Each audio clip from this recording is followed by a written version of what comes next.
Hey, Tim.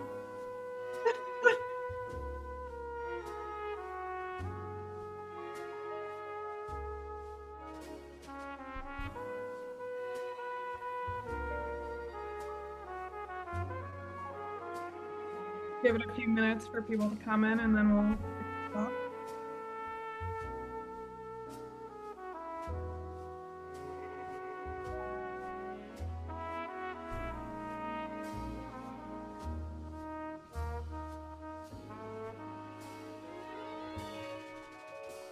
Hi, Katie, are we already vectoring to individual rooms or? Well, remember, we have our Biketivist Forum tonight, so we're going to start with the first Oh, occur will be introduction, and then afterward we'll go into breakout rooms. sorry, I clicked the wrong link, I guess. Well, I'm confused. How do I get to where I need to be? You're in the right place, and the breakout rooms won't open until 6 p.m. Oh, I'm just early. You're Okay. just early, yeah.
Thank you everyone for joining us tonight. I think we can get started. Matt, do you want to kick us off? Sure thing, Katie. Yeah. Hey, everyone. My name is Matt Jones. I'm the Advocacy and Policy Director for SBBC. Um, Glad to see so many faces here tonight, and just wanted to wish everyone happy holidays. So at SBBC, we do Biketivist Forums. It's one of the things that the advocacy team does in addition to our summit. The goal of these forums is to equip people with skills that they can do to better advocate for safer streets and safer communities in Santa Clara and San Mateo counties. So we have a wonderful show for you planned tonight. So we brought in a couple different folks that we think are going to do a really good job recapping some of the results from this past election. So I'm going to go ahead and share screen and start our slideshow.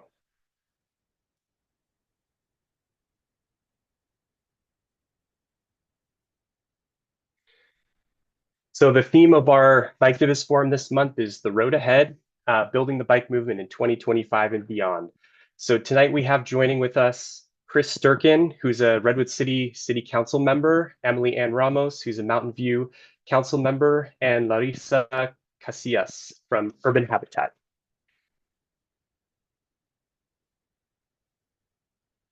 So just wanted to share the meeting guidelines with you all. So as standard practice for these meetings, please use the chat or raise your virtual hand to ask questions. We ask that you connect further with more detailed questions later over Slack and email.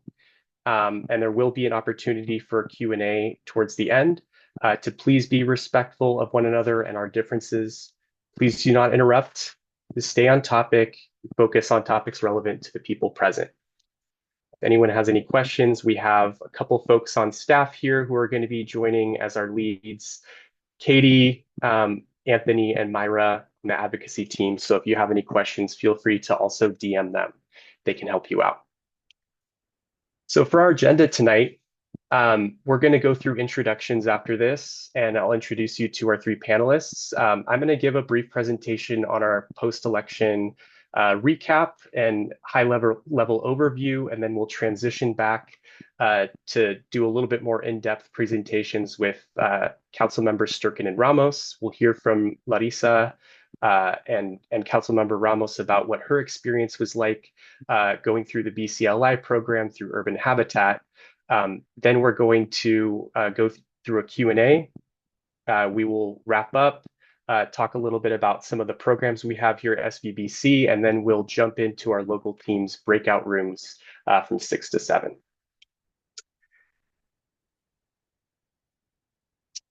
So without further ado, we got Chris Sturken is our first person that I wanted to introduce. He's a Redwood City Council member, and I put below, this is the measure that he has that was adopted in Redwood City that he's going to be talking to us about tonight. So Chris, if you wanted to say a few words. Yeah, hi everybody. I'm Chris Sturken, pronouns are he, him, and his. I was elected in 2022, so I'm still relatively new, and it's just such an honor to be here. Thank you so much for the invitation, and yeah, I'll turn it back over to you. Okay. And we also have Emily Ann Ramos, Mountain View Council member. She is helped secure the passage of Measure G, which is a property transfer tax measure. And I'm going to go ahead and take it away. Is this where I share my slides? Because I'm not entirely sure. This is just a brief intro. Yeah. Okay. So and we'll go to slides everyone. After. My name is Emily Ann Ramos. I am with the Mountain View City Council. And we're very happy that our property transfer tax measure passed, and we're going to go more in depth on a lot of these revenue measures that can help support what our city needs. Thank you so much for sharing and introducing yourself. And then Larissa, would you be able to say a few words too? Yes, hello. Hi. Larissa Welcome. Casillas. Hi, with Urban Habitat. I'm Program Director of Leadership Development and Advocacy at Urban Habitat. We're a regional organization based in Oakland, and I oversee our leadership development work, as my title says, and that includes the Boards and Commissions Leadership Institute, and very happy to be here tonight. Thanks so much. Thank you so much for making time and joining us. So just wanted to give a brief overview of what we saw this past election. And I know there's a lot of feelings, a lot of takeaways about different things that happened, but I'm really trying to keep us focused on the infrastructure side of things. And there's a lot of things to be excited and to be happy about that happened across the country. So I'm sharing an infographic from People for Bikes, who we follow and work with closely on the bike advocacy side. We passed $27.4 billion worth of infrastructure measures at a local, state, regional level, which I think is going to be so great because it's going to help buffer us so that maybe we're all a little bit less concerned about what might be happening at the federal level these next 4 years, especially for bike ped infrastructure. So, and 11 billion of that came in California. So California Prop 4, this was known as the climate bond. People for Bikes is flagging this as an area where we could be getting some money for trail construction for multi-use paths and trails. They're anticipating that about $2 billion would support the construction, maintenance, and improvements of recreation and active transportation infrastructure to help combat the effects of climate change. So we have a new pot of funding at the state level. We're really excited about that, and that can help build on some of the local wins that we got. Starting with San Mateo County, we had 8 different measures that were on the ballot in different cities across the county, and all 8 passed. So just doing a quick run through of these. And I think one thing I wanted to highlight, I also chair our Policy Advisory Committee, our PAC, which meets every other month, I believe. And in this, we kind of were bringing up this idea of what what are the trade-offs of having different types of funding measures for each of these revenue measures? And what you'll see from this is that a lot of different cities use different strategies and different types of funding measures, and it looks like they all were successful in doing so. So just something for us to think about when we're looking towards 2026 is, what are some of the costs and benefits of choosing these different types of measures, including things like, how regressive perhaps some of these taxes are, things like that. So just getting started, we got one in Belmont, we got one in Foster City, Half Moon Bay, and Menlo Park. Different types of funding measures, all of them passing, and each of them generating between 1.3 and 3.6 million annually. Another thing that I asked staff to track is how many of these had a community oversight committee or not. Some do and some don't. One of the things that we're going to be highlighting today is when we plug in, what is the best way to get involved and make an impact, make an influence on how we can direct this funding more towards bike and ped projects, the projects that we want to see in our communities. And an oversight committee is one way to do so, but not all of these have those. So we're going to work with talking with some of our guest speakers tonight on different strategies we can use in their communities. Just to run through the rest of this list, we also got 4 more measures, including a bond measure passed in San Bruno. We also got tax measures in Pacifica, Redwood City, which we will be talking about tonight, and South City. And then going through to Santa Clara, 5 out of the 6 measures passed. The only one that didn't was in City of Gilroy. In Palo Alto, this was a little bit of a different opportunity. Measure D allocated a section of parkland adjacent to El Camino that would be used for buses to connect with their transit center. And it also created space for bike access at the same time. It passed by a huge margin, so this wasn't a tax per se, but it was a huge win for transit advocates. It was a huge win for active transportation too. So we wanted to highlight that. The Mountain View measure we're going to be talking about with Councilmember Ramos.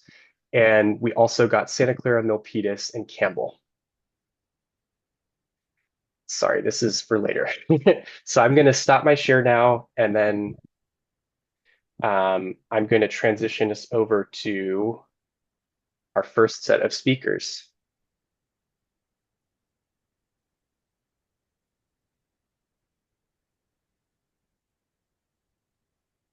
All right, it looks like I'm the first one. Right, Matt? Yes. Okay, I saw you spotlighted me. Okay, so I'm gonna set a timer for myself, and I'm gonna go ahead and share screen, folks. Just give me a moment.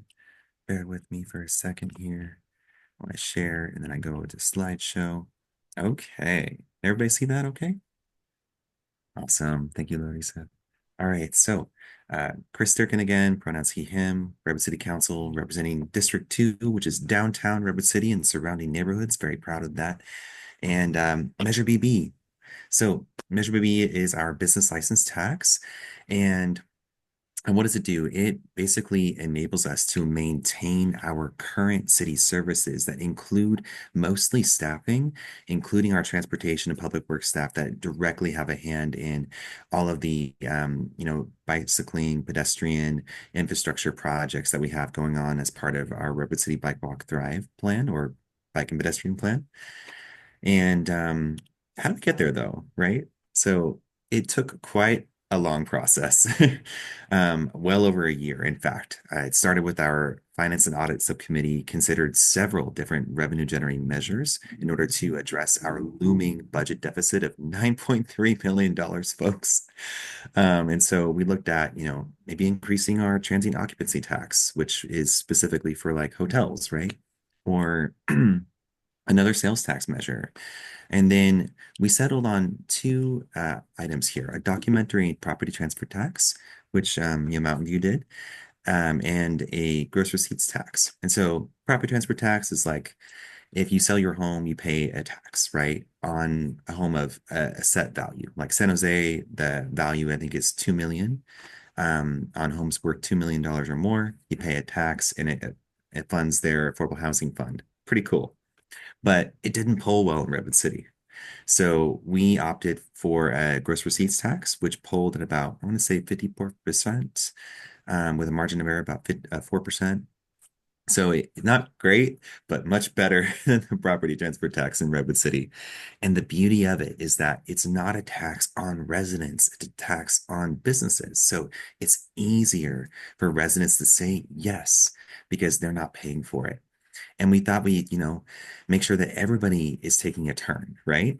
Because we already did a sales tax back in 2018. And so it was the business community's turn to put some skin in the game and help us close that budget deficit.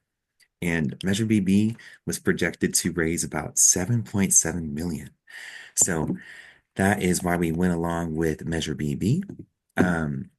With that said, however, we pivoted to that gross receipts tax, and the business community went wild. They were like, hell no, we won't go. So what do? We instead pivoted to update our current business license tax, which is a head tax or an employee-based tax, which means they pay tax based on each employee you have. And it's really regressive, folks. Smallest businesses pay the most. It hasn't been updated since the 70s. So we were due. And what we did with the Measure BB is make it so that there's categories, and the biggest businesses like corporations, tech companies, they pay the most, up to $250 an employee. And the smallest businesses, for the first 3 employees they have, pay as little as $10 an employee. So the goal was to make it fair and to maintain our city services, including our transportation and public works staff that are doing that work on the ground to keep our streets safe for everyone, regardless of how you get to where you want to go. And so that is what we did. And how do you stay engaged, right? Like, we don't have a community oversight committee for this measure, but there are many ways to keep myself and my colleagues accountable to using your dollars, your tax dollars, to fund transportation improvements. And that includes our council offsite, which is our retreat on February 8th, which is a Saturday at 9 a.m. That is where we, as a new council, will kind of confirm or expand upon our current council priorities, which are housing, children and youth, and transportation. So we want to hear from the community, including SVBC, about how to implement that going forward. And then very important is the capital improvement plan. That is where we as a city decide how to spend transportation dollars, and we pick and choose which projects get funded this cycle, right? And so that is tentatively on the agenda on April 14th. And one example I want to share of how to make an impact was last year on the city council. Now Mayor Elmer Martinez Ceballos and we were like, hey, why isn't the Broadway pedestrian mall on here, which is 2 blocks of Broadway in the heart of our downtown that were temporarily closed to cars during the pandemic to foster safe spaces for people to socialize and support local businesses with parklets, right? And we didn't see it on the list. So we advocated for that. We were like, we want this on the list. And we listened to the community and public speakers who were like, we want this on the list. We want this funded. So your input really matters in moving the needle, in making sure that we prioritize as a city pedestrian and bicycle friendly projects. But don't stop there, right? We got a transportation advisory committee. We got a council transportation and mobility subcommittee, all of which need your input. We rarely have members of the public at these meetings, and many of them are available via Zoom, so you can Zoom in. But with that I think is my time. We've got another minute or so. So I will leave it there and happy to answer any questions y'all might have afterwards. Thank you. Right. Thank you so much for sharing that, Chris. So I would like to transition us over to Councilmember Ramos. Would you like to share? Thank you. Wonderful. Let's get started. First, as was mentioned before, we in Mountain View passed a measure called the Measure G, which was a property transfer tax. I'm taking a victory lap right there. It passed overwhelmingly. And as what was mentioned before, property transfer tax is basically a tax that is put onto properties when you sell them. We also created a limit, essentially. We are not increasing the taxes on for sales of properties worth under 6 million. And then as it gets more expensive, as the property is more expensive, then the tax increases. So Mountain View, we are very fortunate that we have the economic development that we have here. Primarily, we have a major employer in our city, known as, it rhymes with Oogle. And so there we have been able to, how do I say this?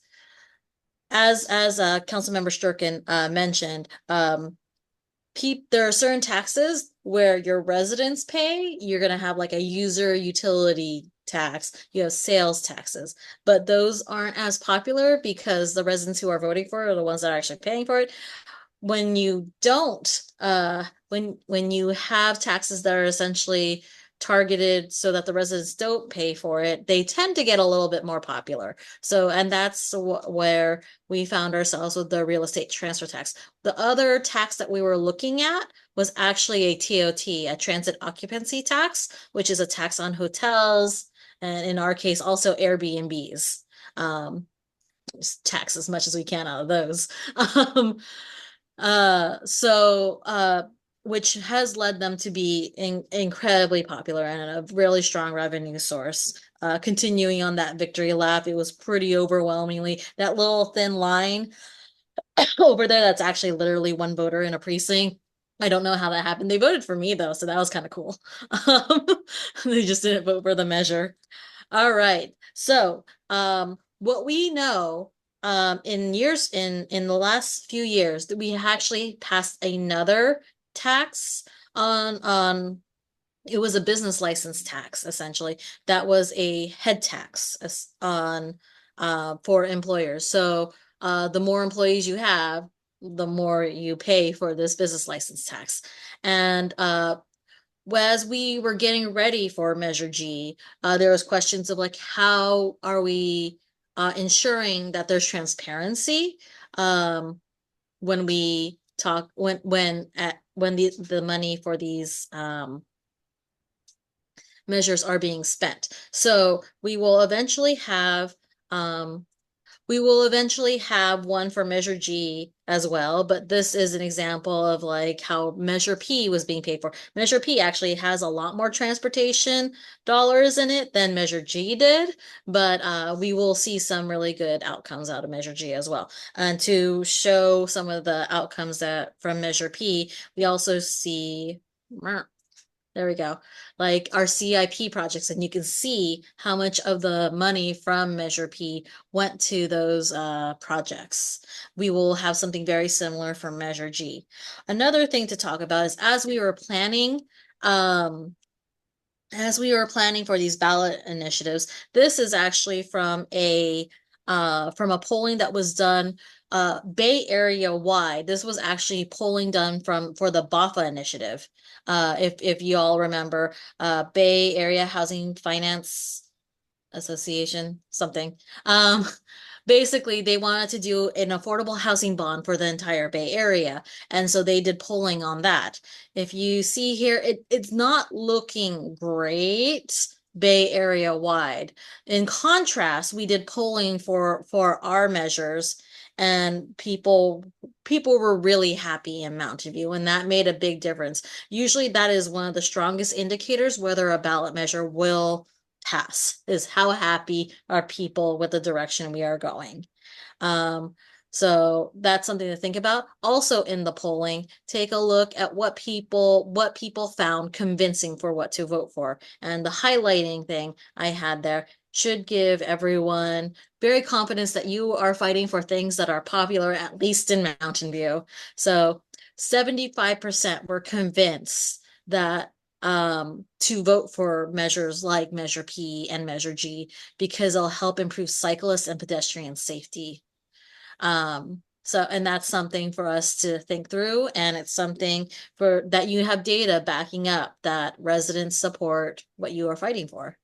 So I'm happy to answer any questions. We can go in depth with more data, and I can provide more as we go. So exciting. Thank you so much for sharing with us, Councilmember. So I'm going to transition us to our next guest speaker. And so how this is going to work is we have some words that we'd like Larissa to share about what Urban Habitat's Boards and Commissions Leadership Institute looks like. She can give us a little bit of background on that. And we're lucky enough to have that Councilmember Ramos is a product of this wonderful institute. And so I was hoping that that both she and Larissa would be able to chat a little bit about what that experience was like for her, and to kind of inspire some of us who might be interested in applying this next cycle.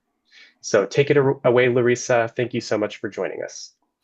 Thank you. Thanks so much for having me. Yes, so I'm going to kind of run through these somewhat quickly so that Emily and I can have more of a conversation. Really quickly, Urban Habitat has been around for 30 plus years. As I said earlier, we're based in Oakland. However, our work is, we do our work through a regional lens. We believe that, what happens in San Jose is going to impact Mountain View. What happens in Oakland is going to impact Richmond. What happens in San Francisco will impact Concord. And so we have to really look at the region as a whole and not necessarily focus on specific cities, especially when it comes to our policy priorities, which are land use, equitable land use, transportation justice, and housing rights. Urban Habitat grew out of the environmental justice movement, and we believe that folks who are impacted by policies should be the ones at the decision-making table. And so that's why we have the Boards and Commissions Leadership Institute. It basically, what we do through BCLI is we train and support folks of color and individuals with lived experiences, low-income folks, to serve on boards and commissions. And these are commissions, local commissions, county or regional commissions. We've trained more than 200 leaders since 2009. In 2023, we transitioned to a bilingual program. So we've had a couple of folks who are Spanish-speaking, monolingual alumni. One is actually currently serving on the Richmond Rent Board. And we've replicated the program in 10 cities nationally. And I should say that it is a strategy, so it's not a standalone program, but rather Urban Habitat has adopted this as a strategy to advance our policy agenda at the regional level. Our BCLI model includes training folks to really be able to apply a race and class analysis to policies and proposals that they may be presented with as commissioners. We train them around content that Urban Habitat works on. So again, equitable land use, transportation, and housing. We offer commissioner skills and tools, and a network, opportunities to network with our BCLI alumni, our staff, allies, etc., so that folks have, can really have the support of a deep and broad support network. We also help with placement on commissions. We offer ongoing support, tools, and the necessary network for individuals to be appointed successfully to commissions. And we support, and really supporting is, I think it's the most important thing we do. We support our alumni and fellows before, during, and after their placement process. We meet with them one-on-one, individually, before they are placed on a commission and during their commission process or their commission service. We do a lot of action planning and strategy guidance. And then we also ensure that our network continues to stay involved with each other. So that we are providing our alumni with professional opportunities for further development. So we have quite a bit of alumni programming throughout the year. And this is my final slide, and it's really a sort of just sharing how folks can create change on a commission. So oftentimes people think that, commissions don't have a lot of power, and certainly not all of them do have, policymaking power. But there are other types of changes that we can advance as commissioners. So certainly policy change. But we can also work on changing the culture of not only commissions, but how government works with and responds to communities. So one example of that is culture change. We've had a number of our alumni move their commission meetings from City Hall or a bureaucratic building to the community. About a year ago, we had an alum who is on the Parks and Rec Commission and decided that he wanted one of the commission meetings to be held in a park. And so he worked with the commission staff, and they held a commission meeting in a park.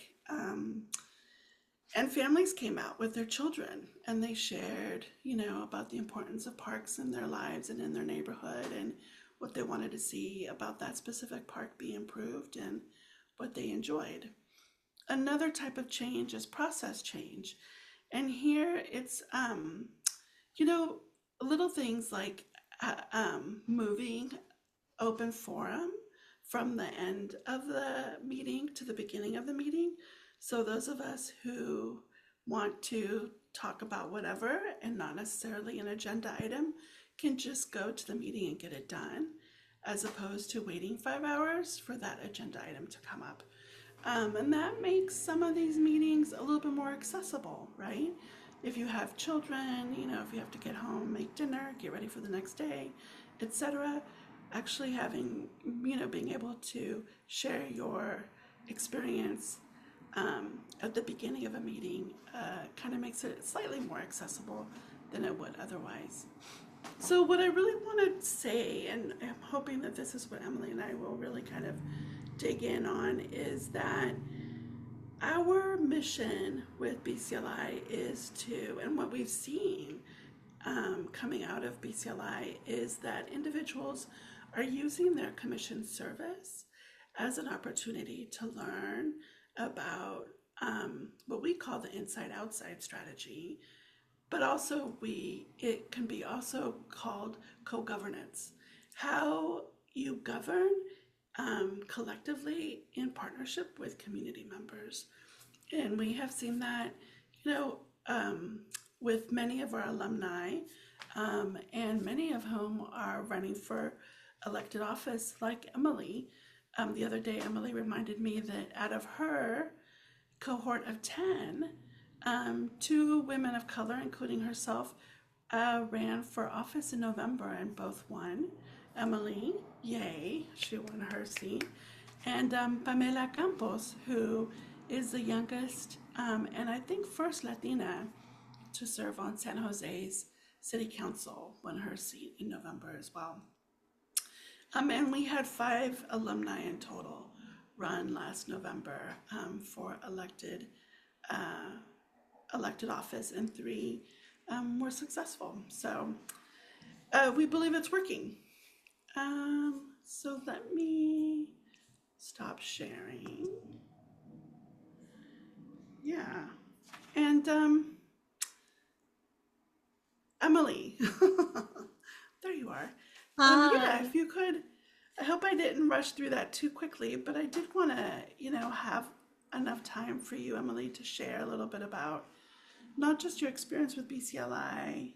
Well, yeah, your experience with Yeah. BCLI. So I'm a proud fellow from the 2023 class, which was interesting.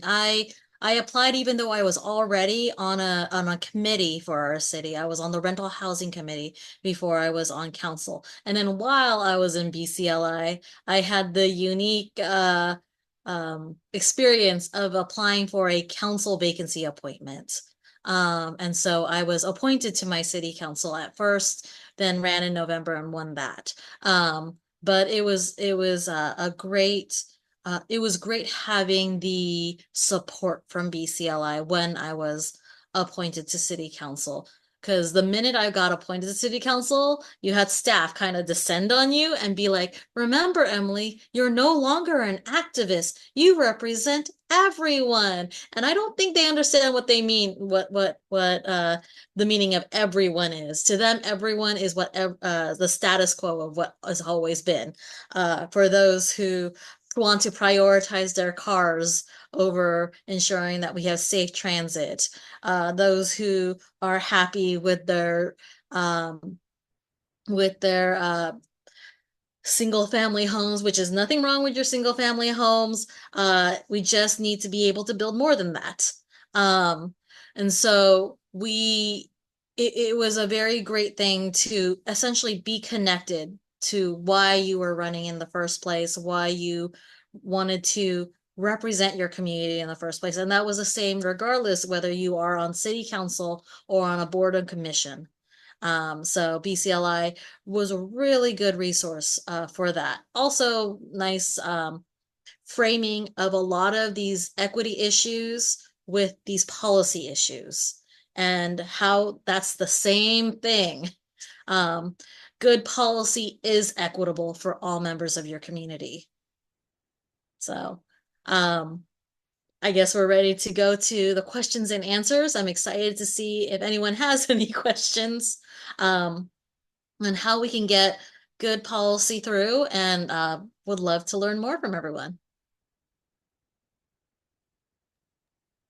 Thank you so much for sharing about your experience. So feel free to drop your questions in the chat, and once we start getting some coming in, we can start filtering these over to our panelists. Can I just sort of share another example of an alum? Yeah, please, While please. people Yes. are, so there's Measure W, which passed a couple years ago in San Mateo County. Urban Habitat worked with Youth Leadership Institute, YLI, which is a youth serving organization. And young people at the time were really interested in shoring up transportation infrastructure in their county because some of them actually lived on the coast. And as you probably know much better than I, it's very hard to, the bus routes along the coast are not plentiful and they're not very frequent. And so they wanted to, add more routes and increase the frequency of buses.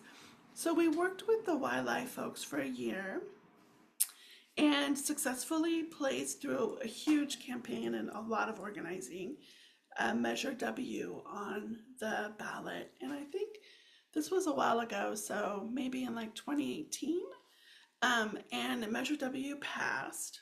And what was really great and equitable about Measure W is that, sometimes we see a lot of transportation funding going to highways and roads.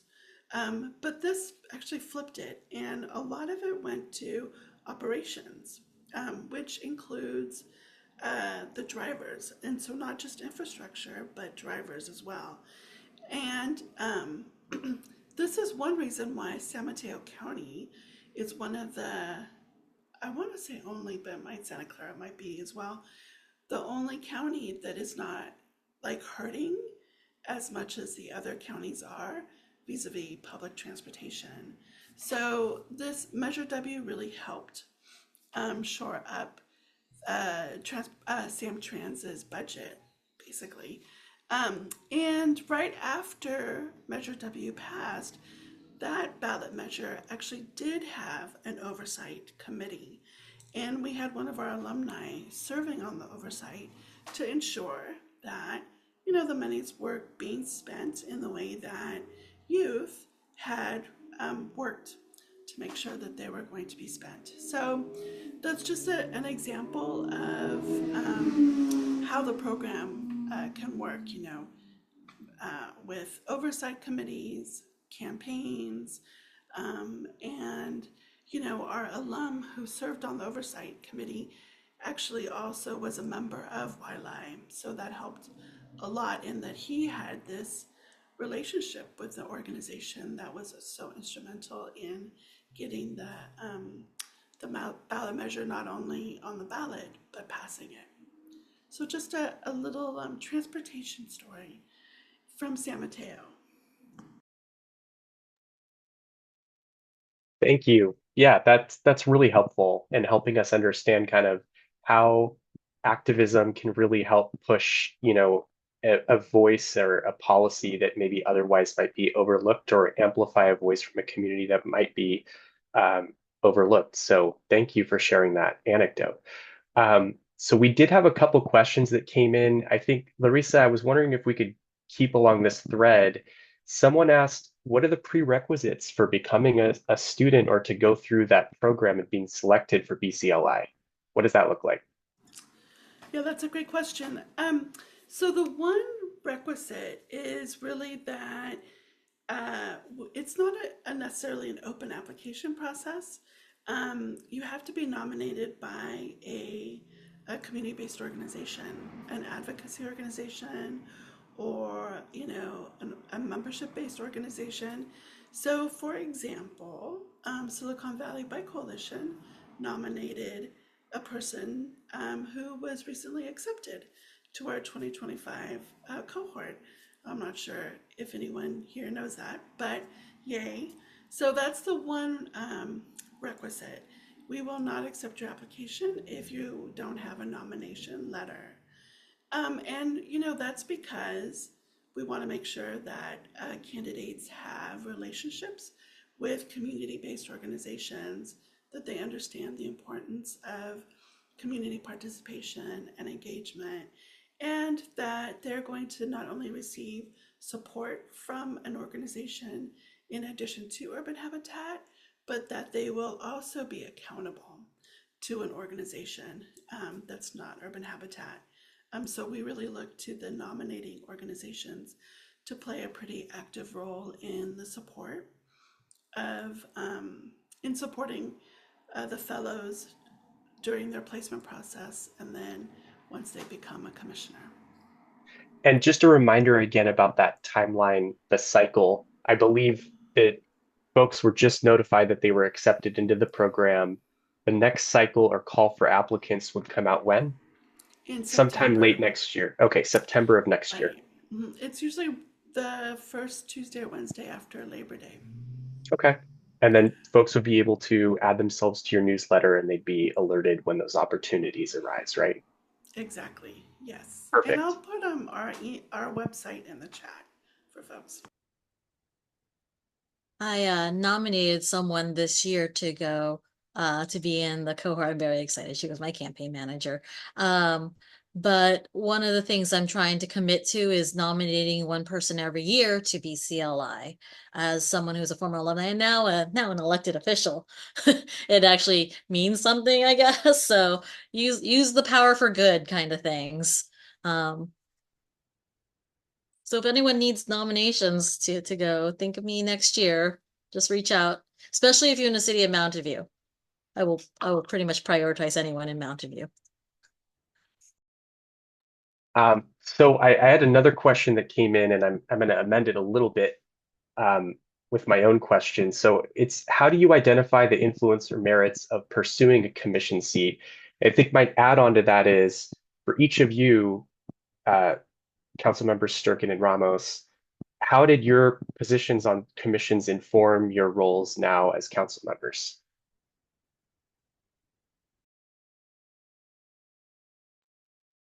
You can start if you like. So, I mean, these commissions and committees are inherently, advisory in nature, right?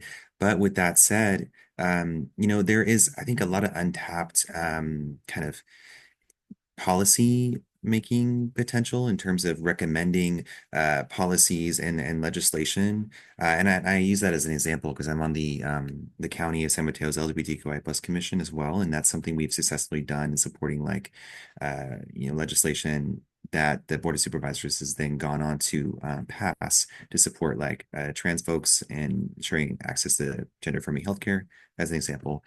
Um, but I started in the city on the Transportation Advisory Committee in Redwood City, and that really informed my. And then I'm planning for a brief minute after that before running for council. So it really informed and gave me the tools I needed and experience to work with land use and transportation infrastructure projects before I got to council. So it helped prepare me for making those big decisions.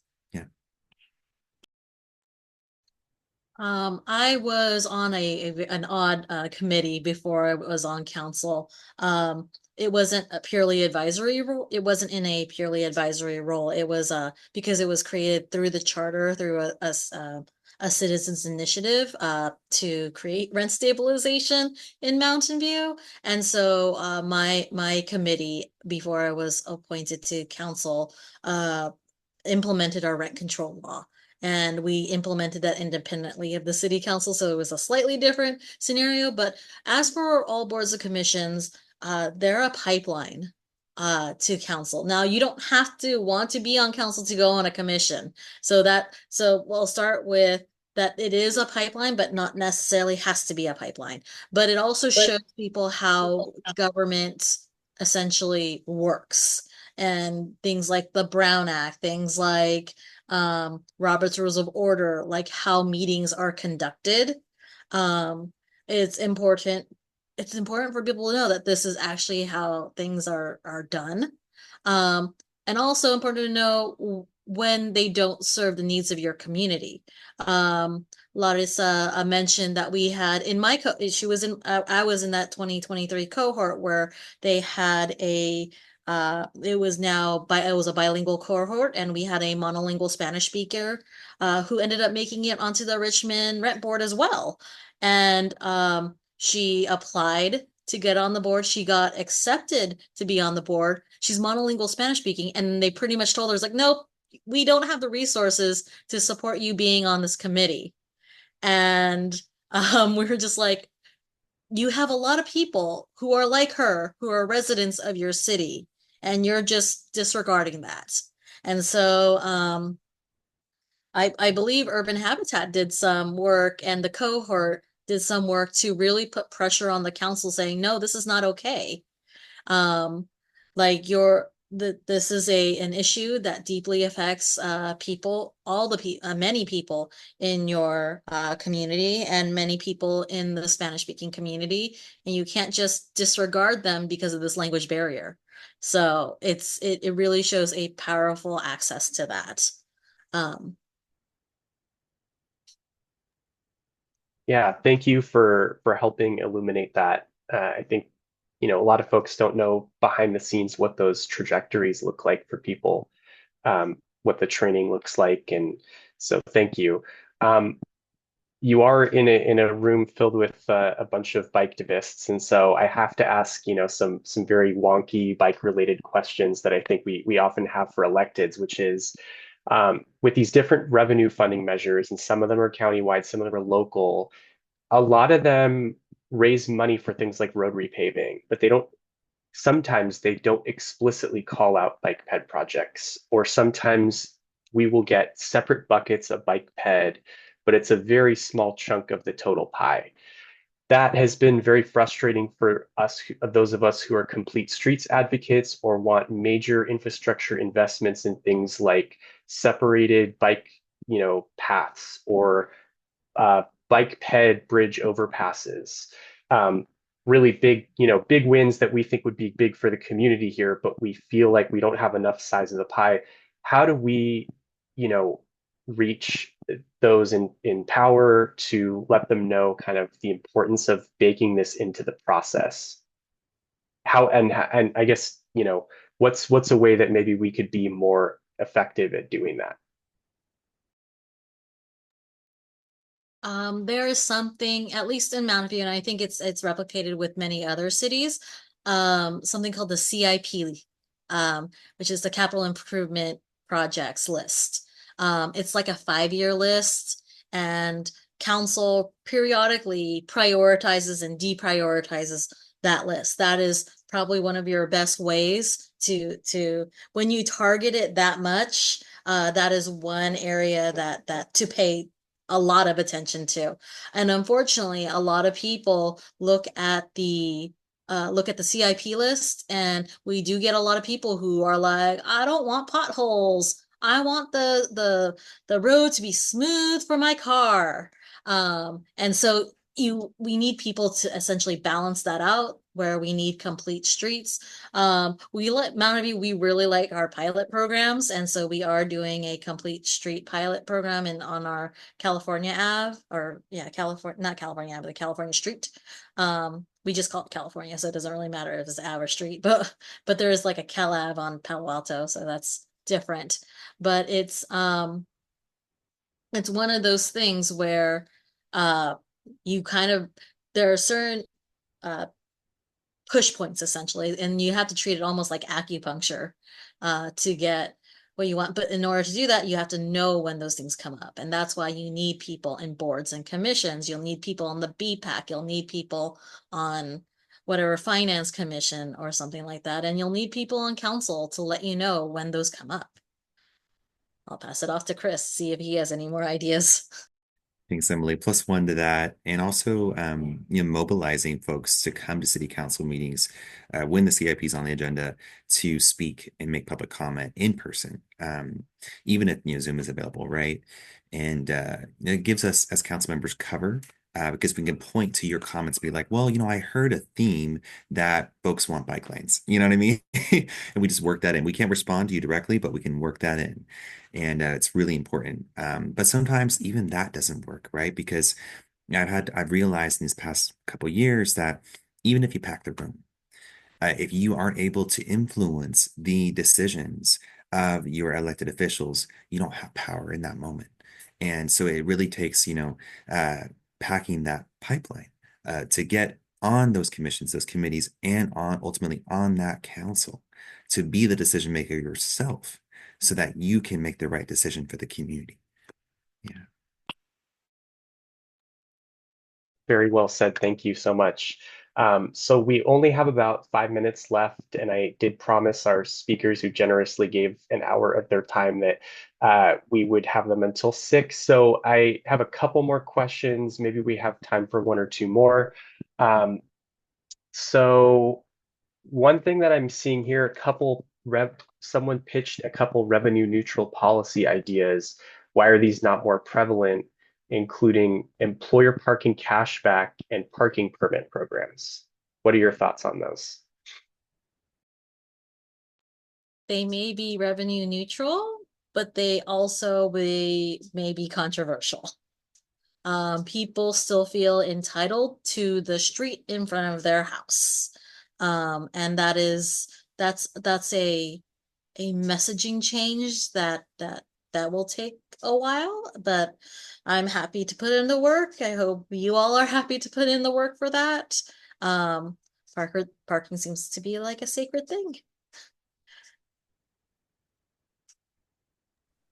Yeah, well said, Emily. We only have like 1 or 2 parking permit programs in Redwood City, and they've had mixed results, right? I mean, and it doesn't work for everybody, right? Some families are bundled up in the same household, right? So you may not have enough passes for everybody in all of those families, and so it's not always equitable in practice. So yeah.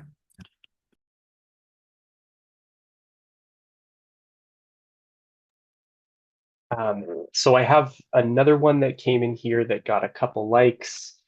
I'm shocked at the amount of public and private property damage that cars cost the community. Does your city staff understand just how much traffic shifting folks away from cars would do for the city financially?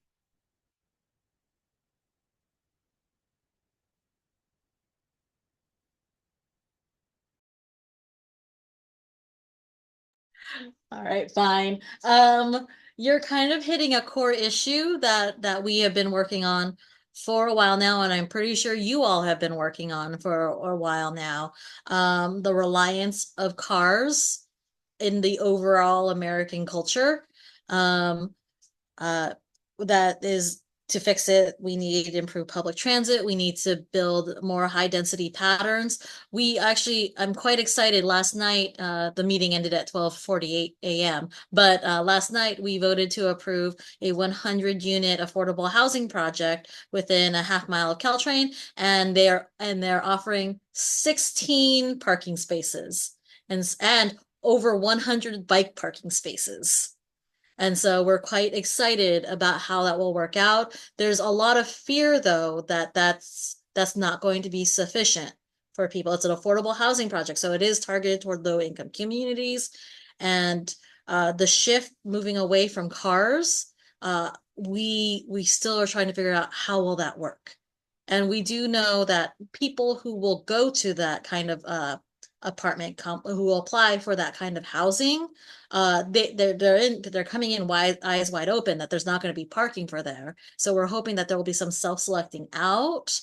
But we just don't know how that will play out. So we're anxiously and hopefully waiting that this will be a model project for people to copy.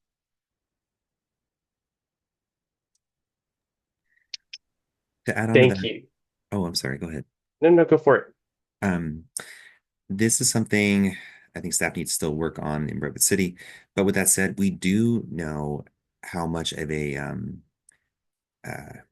how many lives are lost, right, each year on our streets in Redwood City as a result of vehicle to vehicle, vehicle to pedestrian, bicyclist collisions. And so I think that's a way to frame it as like how many more people need to die before we change how we get around in our city and where we prioritize our limited amount of funding. And I'm just going to add, on the staff side, because we engage with folks on the staff side, on the elected side, and you know, Mountain View and Redwood City, they have some of the better staff that we've worked with. We have folks there that very much are champions for biking when they're designing their roads. And we actually have bike lanes that are going to be coming online in both Redwood City and Mountain View on ECR in the near future. So there's some of our leaders in that regard. So I just wanted to throw that in there because I don't want to point fingers, but there's definitely some cities where they're dragging and we need to put more of our efforts there. And I think having a good combination of leaders like these two, I'm sorry, these three, of course, with the BCLI component as well, equipping our commissioners, and then also having good staff, it creates a really good momentum so that on the staff side, we're able to pivot and direct some of our resources in helping bring others forward. So I just wanted to say that, I think we're in good hands with these two cities from what I've seen so far. And I also want to respect all three of your time. Thank you so much for giving us an hour of your time tonight. I really appreciated your insight and wisdom. Do you have any parting words or thoughts?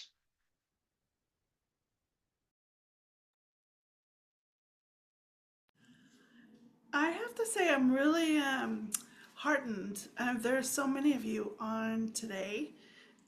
You're all active and involved, and it's Wednesday night, so I'm just really impressed with the organizing, and yeah, and I look forward to working with you all more closely in the future. Thanks so much.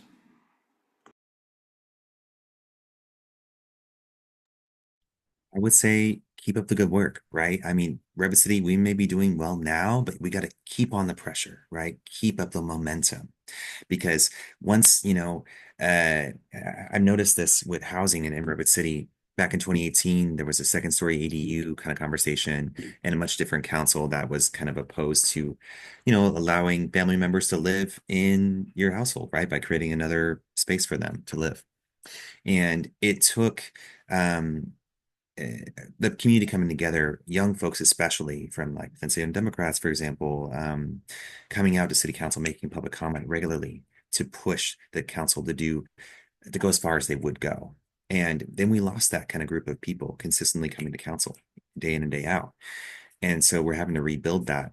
And that having that presence consistently creates accountability, right? They know they're being watched, and they know that and then they also have the cover, like I mentioned, to, support making the right decision.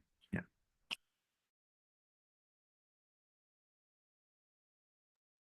So thank you for having us. When Councilmember Sturken mentioned how like there was like a large group of people and then after a while they stopped.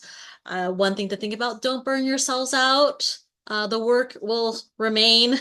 Do the best you can, but take care of yourselves. Thank you. That's a great reminder. Well, thank you again, all three of you, for being here. This was so enlightening, and it sounds like from the comments too that people were very, very impressed. So thank you again. Keep up the great work. And so I'm going to pivot us back over to a couple slides that I have here regarding SBBC's work. So we talked a little bit tonight about El Camino Real, and I wanted to just share that I mean, it goes without saying you've probably received a million emails of end of year appeals. So I figured, we have an audience here. I had to do one.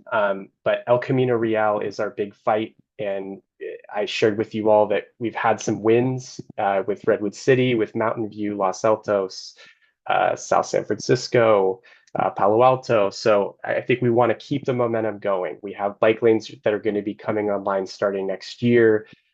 We have lots of great momentum coming up to our goal of getting there by 2030.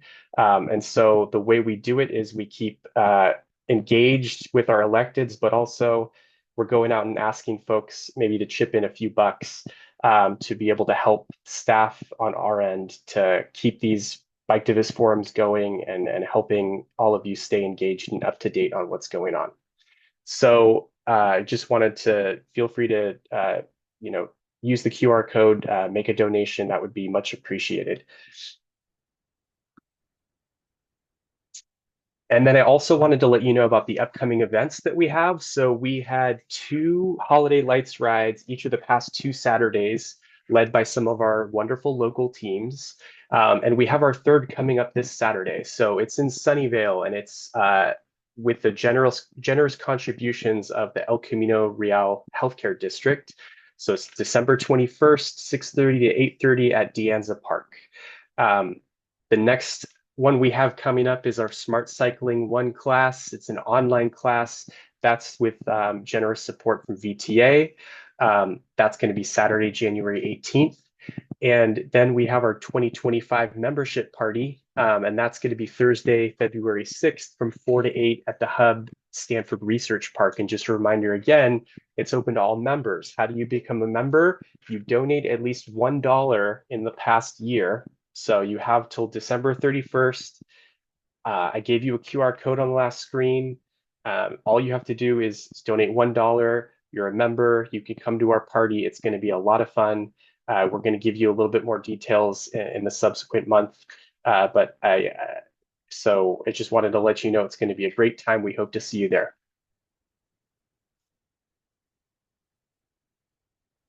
And so now we're going to transition folks to our breakout rooms, and it's going to be organized by your local team location. And we're going to have Katie and some of our other SVBC staff assisting folks to talk about all the excitement from this Biketivist Forum. Thank you all for being here.